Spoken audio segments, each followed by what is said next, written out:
अस्सलामुअलैकुम student vector space हमारा चल रहा है टॉपिक। उसका लेक्चर नंबर 18 है आज। ये थ्योरम दिया गया है, देखें इसकी स्टेटमेंट है any linear independent set of vectors in a finite dimensional space V can be extended to a basis for V. क्या शो करना है इसमें कि अगर हमारे पास एक finite dimensional vector space V है, उसका कोई हमने एनी सबसेट लेना है। किस तरह का सबसेट लेना है? ऐसे वेक्टर्स का सबसेट लेना है जो लीनियरली इंडिपेंडेंट वेक्टर हों। तो वो कह रहे हैं कि अगर उस लीनियरली इंडिपेंडेंट सबसेट को जो फाइनाइट डायमेंशनल स्पेस का है उसको अगर हम एक्सटेंड कर देंगे, मीन के उसमें और वेक्टर अगर इजाफा करते चले जाएं, तो वो जो हमारे पास लीनियरली इंडिपेंडेंट सेट है वो वी की बेसिस बन जाएगा। ये हमने शो करना है, ठीक है। वैसे तो ये हमने सारे कंसेप्ट देखे हुए हैं कि लीनियरली इंडिपेंडेंट सेट कौन सा होता है वेक्टर्स का, फाइनाइट डायमेंशनल स्पेस क्या होती है, बेसिस क्या होती है। चले इसे एक बार और रिवाइज कर लेते हैं थोड़ा सा, वो क्या कह रहे हैं। एक तो हमें दिया गया है वी एक वेक्टर स्पेस है ओवर अ फील्ड एफ, और ये फाइनाइट डायमेंशनल स्पेस है, मीन के जो इसकी डायमेंशन है वी की वो लेट सपोज n है। वी की जो बेसिस होती है उसमें जो नंबर ऑफ़ एलिमेंट होते हैं वो वी की क्या कहलाती है? डायमेंशन कहलाती है। तो इसी तरह लीनियरली इंडिपेंडेंट वेक्टर कौन से हैं? लीनियरली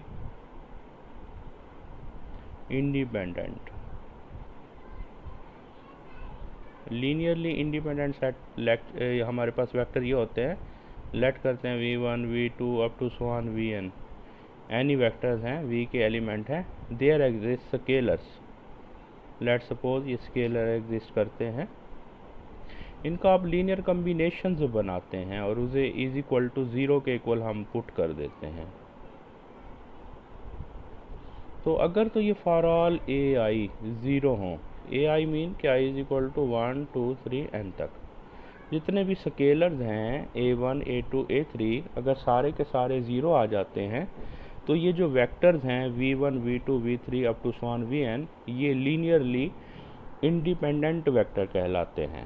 तो कह रहे हैं कि v का कोई सबसेट लेना है, एनी सबसेट लेना है। जैसे लेट सपोज s एक सबसेट है v का, और कैसे वेक्टर्स का लेना है? लीनियरली इंडिपेंडेंट वेक्टर का लेना है।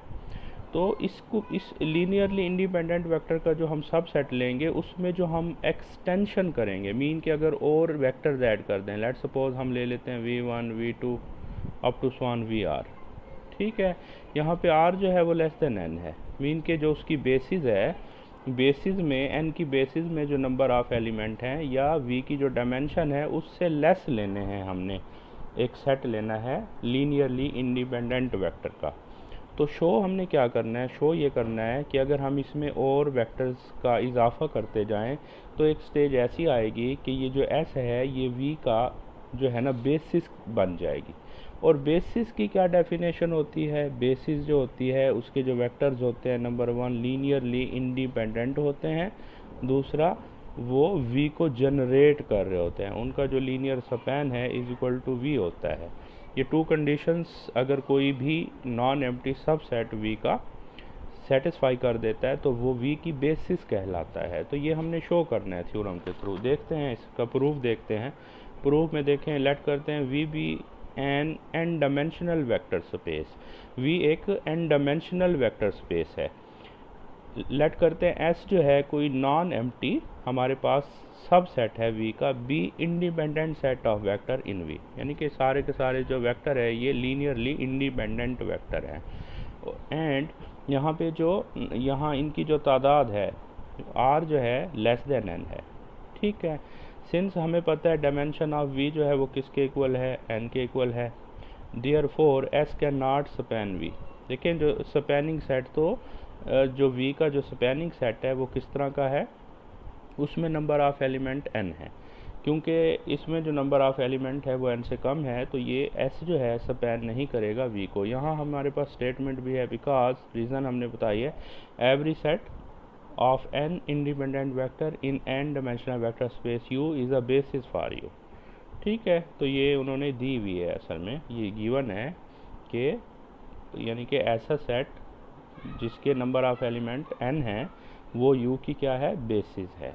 ठीक है, देन देयर एग्जिस्ट, सपोज कर लेते हैं। अब हम क्या करने जा रहे हैं, अब हम एक इसमें इजाफा कर रहे हैं, एक्सटेंशन कर रहे हैं। एक वेक्टर लेते हैं, let suppose, then there exist v, एक v वेक्टर लेते हैं r+1। ठीक है, v r+1 एक वेक्टर लेते हैं सच दैट कि वो linear span of v1 v2 v3 s का जो लीनियर स्पैन है, इनका जो लीनियर कम्बिनेशन है उससे बिलोंग नहीं करता, लीनियर स्पैन से बिलोंग नहीं करता।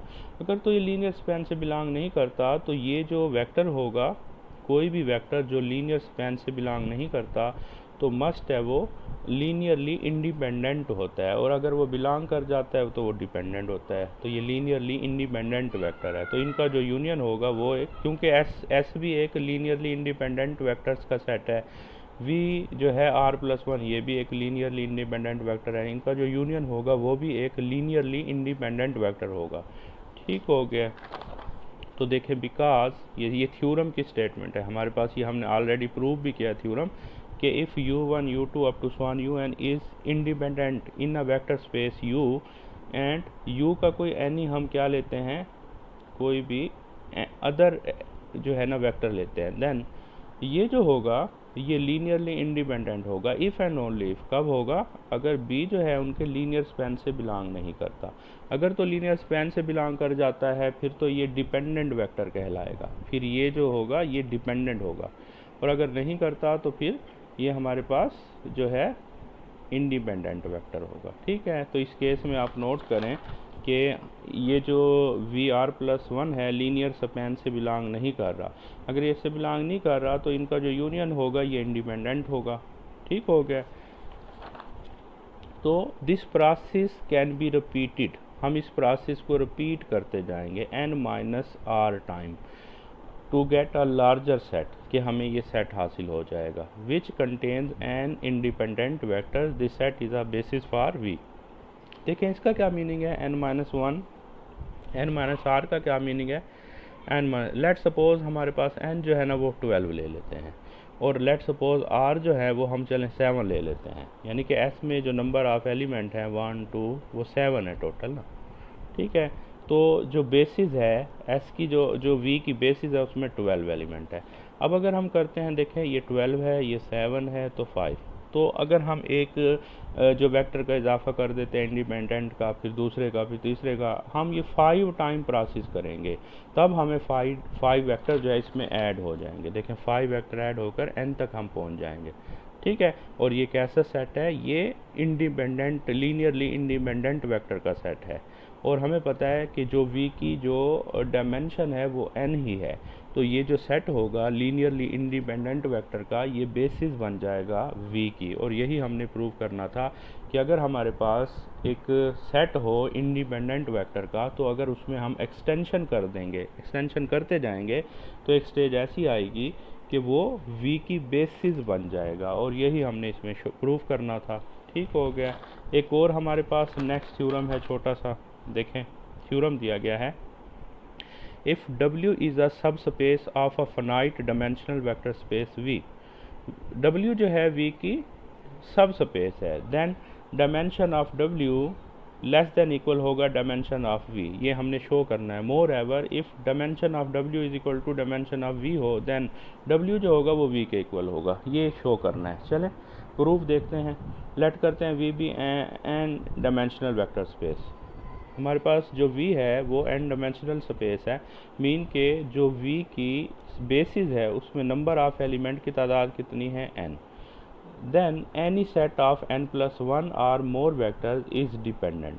तो मतलब कोई भी अगर वेक्टर्स का सेट होगा, किस तरह का सेट होगा, क्योंकि देखें हमारे पास v जो है उसकी जो बेसिस है, v की जो बेसिस है उसमें नंबर ऑफ एलिमेंट्स कितने हैं, v की बेसिस में, v की जो बेसिस है उसमें नंबर ऑफ एलिमेंट्स वो कह रहे हैं, देखें v की जो बेसिस है, सपोज दैट ये बेसिस है v की, इसमें नंबर ऑफ एलिमेंट जो है वो n है।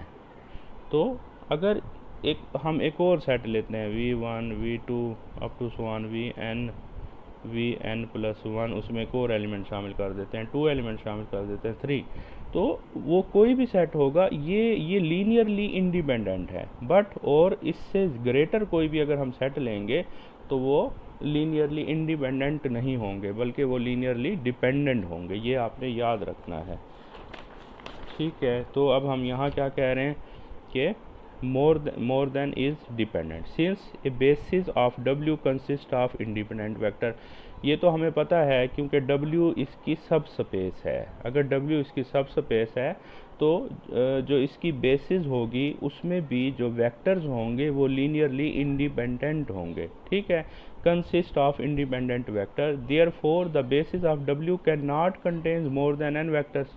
क्योंकि उससे ज़्यादा तो बेसिस में वेक्टर हो नहीं सकते, बिकॉज उसकी रीज़न क्या है, क्योंकि जो इंडिपेंडेंट मैक्सिमम वेक्टर्स हैं वो हैं ही n, तो उसकी जो बेसिस हैं उसमें भी लीनियरली इंडिपेंडेंट वेक्टर हैं, but linearly independent vector maximum n है, या तो मैक्सिमम n वेक्टर हैं या उससे कम है, उससे ज़्यादा नहीं हो सकते। तो हम यही कह रहे हैं कि W की जो बेसिस होगी can not contains more than n vectors, n से ज़्यादा वेक्टर तो वो कंटेन नहीं करेगी। तो डायमेंशन ऑफ W यानी कि उसकी जो बेसिस होगी उसमें जो नंबर ऑफ एलिमेंट होंगे या तो n हो सकते हैं या फिर n से कम होंगे, एंड हमें पता है n जो है डायमेंशन ऑफ V है।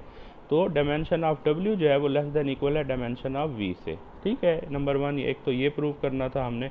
If dimension of W is equal to dimension of V हो, suppose that dimension of W is equal to dimension of V हो, then every basis of W is also a basis for V। तो कोई भी जो basis होगी जो W की होगी वही V की होगी, तो हम कहेंगे कि W V के इक्वल है, ठीक है। तो यही हमने इस थ्योरम में क्या करना था, प्रूव करना था। ये छोटा सा एक थ्योरम था।